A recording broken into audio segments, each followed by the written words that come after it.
እጅግ በጣም አስፈሪና አደገኛ ሐዲስ ልንገራችሁ። ይህን የምነግራችሁ ከወዲሁ በህይወት እስካለን ድረስ እዚች ዓለም ጥንቃቄ እንድናደርግበት ዘንድ ነው። ነቢያችን ሰለላሁ ዐለይሂ ወሰለም ሐዲስ ላይ እንዲህ ብለዋል፣ ሰላሰቱን ላ ዩከሊሙሁም አላሁ የውመል ቂያማ ወላ የንዙሩ ኢለይሂም ወላ ዩዘኪሂም ወለሁም ዐዛቡን አሊም አሉ። ሶስት አይነት ሰዎችን አላህ የቂያማ ቀን አያናግራቸውም በጣም ስለሚቆጣባቸው አሉ። እንዲሁም ደግሞ ወደ እነርሱ በእዝነት አይኑ አይመለከትም። እንዲሁም ደግሞ ከኃጢአታቸውም አያነጻቸውም። እንዲሁም ደግሞ አሳማሚ ቅጣት አለላቸው ተዘጋጅቶላቸዋልም እዚያ ይገባሉ አሉ። እነዚያ ሶስት አይነት ሰዎች ማን ማን ናቸው? አንደኛ አልመናኑ አለዚ ላ ዩዕጢ ሸይአን ኢላ መነሁ አሉ። የመጀመሪያውና አንደኛው ተመጻዳቂ ሰው ነው አሉ። ምንም አይነት ስጦታን ለድሃዎች አይሰጥም የተመጻደቀ ቢሆን እንጂ አሉ። በዚያ ነገር እኔ እንዲህ አድርጌ እያለ ይመጻደቃል። እንዲህ አድርጌላቸው እያለ ለሌሎች ሰዎች እየሄደ ይመጻደቅባቸዋል። እንዲሁም ለእነርሱም ለነዚያው ለሰጣቸው ሰዎች እየሄደ ፊታቸው እኔ እንዲህ አድርጌላችሁ እያለ ይመጻደቅባቸዋል። መመጻደቅ በስጦታ ላይ በጣም ከባድ ኃጢአት ነው፣ ከታላላቅ ወንጀሎች ነው። አምላካችን አላህ ቁርአን ላይ አስጠንቅቋል። ፊ ሱረቱል በቀራ ላይ ምን ብሏል? ያ አዩሀል ለዚነ አመኑ ላ ትብጠሉ ሰደቃቲኩም ቢልመኒ ወልአዛ፣ እናንተ ያመናችሁ ሰዎች ሆይ ስጦታችሁን በመመጻደቅ አታበላሹት ይላል። እንዲሁም የሰጣችኋቸውን ሰዎች አዛ በማድረግ ይላል። እነሱን አዛ ማድረግ ነው መመጻደቅ። ግልጽ ነው አይደለ? እየሄዳችሁ እኔ እንዲህ አድርጌላችሁ ለሌሎችም ሄዳችሁ እኔ እንዲህ አድርጌላቸው እያላችሁ የሰጣችሁትን ስጦታ አትመጻደቁ፣ አታበላሹ። ትክክለኛ አማኝ የሆነ ሰው ለሰዎች ስጦታን ሲሰጥ ምንዳን ከአላህ ብቻ ነው የሚፈልገው። ግልጽ ነው አይደለ? ከሰዎች ውዳሴን አይፈልግም። እንዲሁም ሰዎቹን ሊያሸማቅቅ አይፈልግም፣ እየተመጻደቀባቸው ማለት ነው። ስለዚህ ተመጻዳቂ ሰው ከነዚህ ከሶስቶቹ አንደኛው ነው አሉ ነቢያችን ሰለላሁ ዐለይሂ ወሰለም። ጥንቃቄ እናድርግ። ሁለተኛው ምንድነው? አልሙነፊቁ ሲልዐተሁ ቢልሐልፍ አልፋጅር አሉ። እየዋሸ እየማለ በውሸት እየማለ እቃ የሚሸጥ ሰው አሉ። ለምሳሌ ነጋዴዎችን ይመለከታል። ይሄ በሚሸጡ ጊዜ እቃቸውን ለማሻሻጥ ብለው በውሸት እየማሉ የሚሸጡ ሰዎች ሁለተኞቹ እነዚህ ናቸው። ከባድ ኃጢአት ነው ይሄ። ሶስተኛው ምንድነው? ወልሙስቢሉ ኢዛረሁ፣ ሽርጡን ወይንም ልብሱን ከቁርጭምጭሚቱ በታች የሚለቅና የሚያስረዝም የሆነ ሰው ነው አሉ። ልብሶቻችሁን ሱሪያችሁን ከቁርጭምጭሚታችሁ በላይ መሆን አለባቸው። ከዚያ ከረዘሙ ከነዚህ ሰዎች ውስጥ ትሆናላችሁ። ጥንቃቄ እናድርግ። ሰላም አለይኩም። አላህ ሱብሓነሁ ወተዓላ ነብይነትንና ስልጣንን የሰጠው ንግስናን የሰጠው መልካም ሰው ነበር፣ መልካም ነብይ ነበር። እርሱ ከነቢያቶች መካከል አንዱ ነብይ ነው። አላህ ሰጥቶታል። ቃለ ረቢ ሀብሊ ሙልከን ላ የንበጊ ሊአሐድ ሚን ባዕዲ ብሎ ጠየቀ። ጌታዬ አላህ ሆይ ከእኔ በኋላ ለማንም የማይገባን ስልጣን ስጠኝ ብሎ ለመነ። አላህ ሱብሓነሁ ወተዓላ በምድር ላይ ሁሉ በሚታዩ በማይታዩ ነገራቶች ላይ በበርካታ ነገራቶች ላይ ስልጣንን ሰጠው እና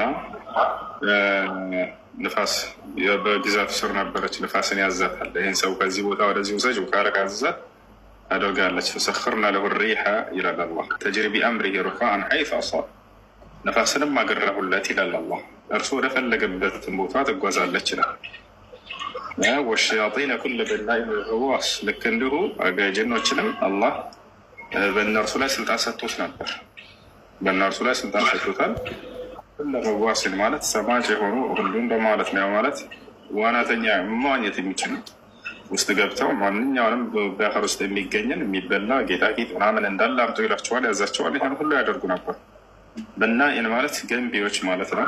ግንብን የሚገነቡ የተለያዩ ግንቦችን ያዛቸዋል፣ ይሰራሉ። እና በጣም በርካታ ወዑሊምና መንጠቀ ጠይር ከዛሊክ፣ የወፎችንም ቋንቋ እንዳውቅ ተደረግን እያለ ይናገራል። የእንስሳቶችን ቋንቋ ያውቅ ነበር። እንስሳቶች፣ ወፎች ሁሉ በትእዛዙ ስር ነበሩ። የእነርሱን ቋንቋ ይረዳ ነበር። በጣም በርካታ ተአምራትን የተሰጠው ደግና መልካም የአላህ ነቢይና መልእክተኛ ነው። ይሄ ነው አላህ እኛ የሚልበት ምክንያት።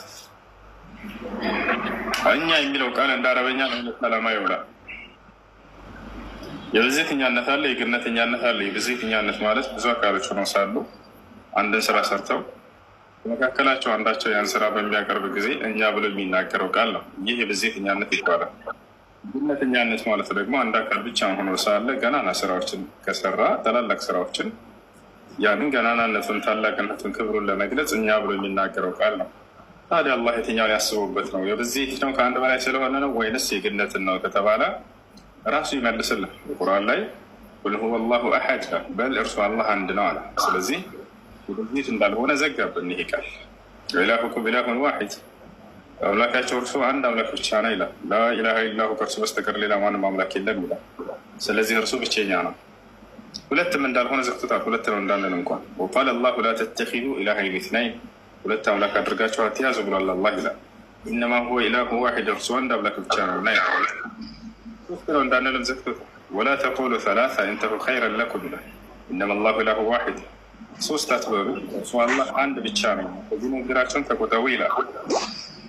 ይህ ነው እሺ። አንተ ልጅ ሆይ አሉ የሆነ ልጅ ሲያስተምሩ ነቢያችን ሰለላሁ ዐለይሂ ወሰለም በምትበላ ጊዜ ቢስሚላህ ብለህ ብላ፣ በቀኝ እጅህም ብላ፣ ከፊት ለፊትህ ከሚገኘው ብላ አሉ። ከሰዎች ፊት እየሄደ የሚያዳክር ሰው አይታችኋል? የእስላም አግባብ አይደል? የእስላም አካሄድ አይደል? ህፃን እያለሁኝ አስታውሳለሁኝ እኛ ሰፈር የሆነ ሰው የሞቱ የዛኔ ከላይ ብቻ ነው የለበስኩት፣ በጣም ትንሽ ነኝ እና ሰደቃ ምናምን የሚባል ነገር ነበር እና ሂጂ ዝም ብዬ እዛም ሂጂ ንግር አደርጋለሁ እበላለሁ። አንድ ሁሴን ቶንቴ የሚባል ልጅ ያለው ላይ ምንም አረሳውም በጥላቸው ላይ እና እዚያም ይሄ የእስላም አግባብ አይደለም። ነቢያችን ሰለላሁ ዐለይሂ ወሰለም ያ ጉላም ሰሚላህ አሉ። አንተ ልጅ ሆይ ምግብ መብላት በምትፈልግ ጊዜ ቢስሚላህ በል አሉ። ወኩል ቢየሚኒክ አሉ፣ በቀኝ እጅህ ብላ አሉ። ወኩል ሚማ የሊክ ከፊት ለፊትህ ከአንተ ፊት ከሚገኘው ብላ አሉ። ከመካከልና ከሰዎች ፊት እየሄዳችሁ አትብሉ። ተመልከቱ፣ ኢስላም የአመጋገብን ስርዓት ሁሉ አስተምሯል። ልክ ስትጨርስ ደግሞ ምን አሉ? አልሐምዱሊላህ አለዚ አጥዓመኒ ሃዛ ወሰቃኒ ሚን ገይሪ ሐውል ሚኒ ወላ ቁዋ በል አሉ። ይህን ያለ ሰው ያለፈ ኃጢአቱ ሁሉ ይማርለታል ብለዋል ነቢያችን ሰለላሁ ዐለይሂ ወሰለም። ምን ማለት ነው? አልሐምዱሊላህ አለዚ አጥዓመኒ ሃዛ፣ ይሄን ምግብ የመገበኝ አምላክ አላህ ምስጋና ይገባው። ወሰቃኒ ያጠጣኝ የሆነ ሚን ገይሪ ሐውል ሚኒ ወላ ቁዋ፣ ከእኔ በሆነ ብልሃትና ኃይል ሳይሆን ከእርሱ በሆነ ብልሃትና ኃይል በሆነ ችሎታው የመገበኝ አምላክ አላህ ምስጋና ይገባው። ግልጽ ነው አይደል? አላህ ስብሓነሁ ወተዓላ ምግብ በልታችሁም ሆነ ማንኛውንም ጸጋ አድርጎላችሁ እንድታመሰግኑት ይወዳል። ያ የምታመሰግኑት ግን ለእርሱ የሚጨምርለት ነገር እንዳይመስላችሁ፣ ለእናንተ ደረጃችሁን ከፍ ማድረግ ስለሚወድ ነው አላህ ስብሓነሁ ወተዓላ በስራችሁ። ግልጽ ነው አይደለ? ማ የፍዐሉ ላሁ ቢዐዛቢኩም ኢን ሸከርቱም ወአመንቱም ወካነ ላሁ ሻኪረን ዐሊማ። ለኢን ሸከርቱም ለአዚደነኩም ይላል። ብታመሰግኑ ግን እጨምርላችኋለሁ ጸጋዎችን ይላል። ግልጽ ነው አይደለ? እና ስለዚህ አሁን ያልኳቸውን ብታደርጉ ምግብ በበላቸው ቁጥር ኃጢአታቸውን የሚያስምር የሆነ ዚክር ነው ይሄ። ቢስሚላህ ብለህ ብላ፣ በቀኝ እጅህ ብላ፣ ከፊት ለፊትህ ከሚገኘው ብላ። በጨረስክም ጊዜ ለዋለልህ ጸጋ አላህ ስብሓነሁ ወተዓላ አመስግን። አልሐምዱሊላህ አለዚ አጥዓመኒ ሃዛ ወሰቃኒ ሚን ገይሪ ሐውል ሚኒ ወላ ቁዋ። እና ይህ ነው ኢስላም። ሙሉ ህይወታቸውን ስትኖሩ አጅር የሚያስገኝ ምንዳን የሚያስጥፍ የሆነ መለኮታዊ ሃይማኖት ነው።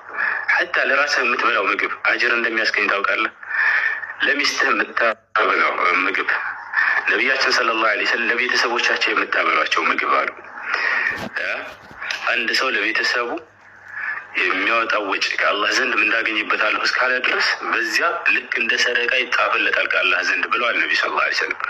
ሐታ ሉቅመተ ለቲ የضዑሃ ዐላ ፈሚ ምርአቲሃ አሉ። በሚስቱ አፍ ላይ የሚያስቀምጣት ጉርሻ ሳትቀር ከአላህ ዘንድ ምንዳን ታስጽፍለታለች አሉ። ሚስትህን ስታበላ ይሄንን ከአላህ ዘንድ ምን ታገኝበታለሁ ብለህ አስብበት። ልክ ልጆችህንም ስታበላ፣ ሰራተኛህንም ስታበላ ነቢዩ ሰለላሁ ዐለይሂ ወሰለም ይሄን ሁሉ ጠቅሰዋል። ግልጽ ነው።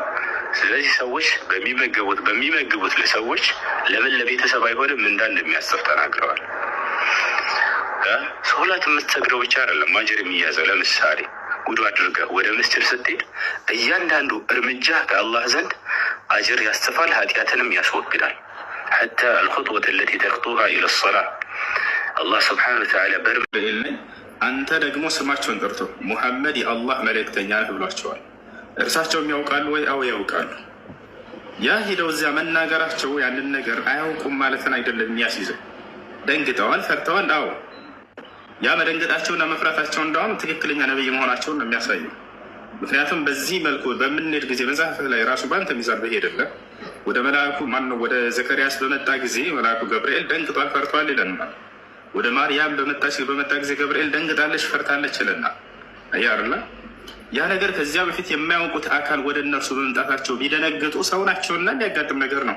አይ ዘከርያስ እንዴት ይደነግጣል መጽሐፍ ቅዱስ ላይ መልአክ ከመጣለት ምናምን ብዬ አላስተባብልም። ይሄን ነገር እንደኛ ሰው ናቸው። ይሄን ልናውቅ ይገባል። ገብቷችኋል አይደለ? መልአክ አይደሉም ነቢያቶች፣ ሰው ናቸው። ቁል ኢነማ አነ በሸሩ ሚስልኩም፣ እኔ ልክ እንደናንተ ሰው ነው ይበላቸው ይላል። አያችሁ፣ በሰው ላይ የሚሆን ነገር ሁሉ ይሆንባቸዋል። እባባይቶ ቢደነግጥ አንድ ነቢይ እንዴት እባባይቶ ይደነግጣል? ይህማ ነቢይ አይደለም አንልም፣ ሰው ናቸውና። ሙሳ ዓለይሂ ሰላም ደንግጧል አልደነገጠም? ብትሯን ሲጥላት ወደ እባብ ስትቀየር ደንግጧል። ወአልቂ ዐሳከ ጣል ባለው ጊዜ አላህ ስብሐነሁ ወተዓላ ፈለማ ረአሃ ተህተዙ ከአነሃ ጃኑ ወላ ሙድቢረን ይላል። ጀርባውን ሰጥቶ ሮጠ ሙሳ ይላል። ወለም ዩዐቂብ ዞር ብሎ እንኳን ለማየት አልቻለም። ማለት በጣም ነካው ሙሳ በሩጫ ፈርቶ። ያ ሙሳ አቅቢል ወላ ተኸፍ አለው። ሙሳ ሆይ እንደገና ተመለስ፣ ዙር፣ አትፍራ አለው። ፈርቷል። ይዛቸዋል አይደል? ወደ እባብ ሲቀየርበት ጊዜ ትልቅ እባብ ሆና በሚያያት ጊዜ ፈራ ሄደ። እና ይህ ነቢያቶች ልክ እንደኛ እንደ ሰው ናቸው። ሊታመሙ ይችላሉ፣ ይበላሉ፣ ይጠጣሉ፣ ይደክማሉ፣ ይፈራሉ። ይሄ ያለ ነገር ነው። በእነርሱ ላይ እንዴት ይሆን አይባልም። ነገር ግን ዋናው ጥያቄ ያልኩት ምንድን ነው? ያ አካል ራሱን ገልጦልታል ወይ? ማንነቱን ነግሮታል ወይ? አዎ ይሄን ላሳያችሁ። ራሱ መልአኩ ገብርኤል ያን የመጀመሪያውን ምዕራፍ ኢቅራ የሚለውን ባወረደላቸው ጊዜ ራሱን ማንነቱን ገልጦላቸዋል። ያ ሙሐመድ አነ ጅብሪል ወአንተ ረሱሉላህ ብሏቸዋል። ሙሐመድ ሆይ እኔ ገብርኤል ነኝ፣ አንተ ደግሞ ሙሐመድ የአላህ መልእክተኛ ነህ ብሏቸዋል። ይሄም በማስረጃ ላሳያቸው ሆቶች። እሺ የመጀመሪያ የወረደው ምዕራፍ የቱ ጋር ይገኛል? እዚህ ጋር ይገኛል። ይሄ ከ114ቱ ምዕራፍ አንደኛው ምዕራፍ እዚህ ጋር ሱረቱል አለቅ ኢቅራ አንብብ የሚለው ማለት ነው። አንብብ የሚለው ወይም ኢቅራ የሚለው እሱ ነው። እሱን ባወረደ ጊዜ አስመልክቶ የመጣውን ዘገባ እናያለን። ሱረት አልዓለቅ ያውና 96 ላይ ያለው እዚህ ጋር እንመልከት። ይህ የመጀመሪያው ምዕራፍ ነው። ወደ አማርኛ እንቀይራለን። የመጀመሪያው ምዕራፍ ነው። አንብብ። እዚያም ምን አሳውቃቸው? ጌታቸውን አላህን አሳውቃቸው። የሚገርመኝ መጀመሪያ እሱ ነው። ኢቅራ አንብብ፣ ቢስሚ ረቢከ ለዚ ኸለቅ፣ ሁሉን በፈጠረ በአምላክ ስም አንብብ አላቸው። ኸለቀል ኢንሳን፣ የሰው ልጅን የፈጠረ። አያቸው አይደል? ይህን ሁሉ ከነገራቸው በኋላ ያኔ ገና ሲመጣ ጊዜ ምን እንዳላቸው እዚህ ጋር እናያለን። ሐዲሱ በጣም ረጅም ነው። ሐደተኒ አሕመድ ብን ዑስማን አልበስሪ ቃለ ሐደተና ወህብ ብን ጀሪር ቃለ ሐደተና አቢ ቃለ ሰሚዕቱ ኑዕማን ብን ራሽድ የቁሉ ዐን ዙህሪ ዐን ዑርዋ ዐን ዓኢሻ አነሃ ቃለት ካነ አወል ማ ብቱድያ ቢሂ ረሱሉላህ ሰለላሁ ዐለይሂ ወሰለም ሚነል ወሕይ አርሩእያ አሳዲቃ እያለ ይናገራል።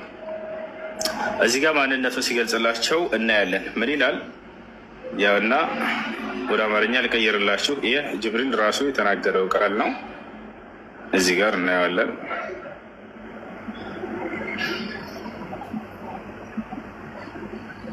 ያውና ይሄ ቃል ፈቃለ ይላል። አለም ይላል መልአኩ ገብርኤል ያለው ነው። ፈቃለ ወደ አማርኛ ልቀይርላችሁ እዚሁ እያለ የትምሳ እንሄድ። ያው ምን ይላል?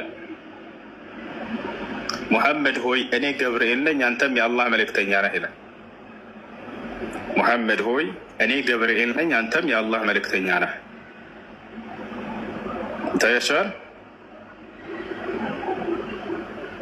ልጆች? ይታያል ይታያል። ያው ነው ያውና እሺ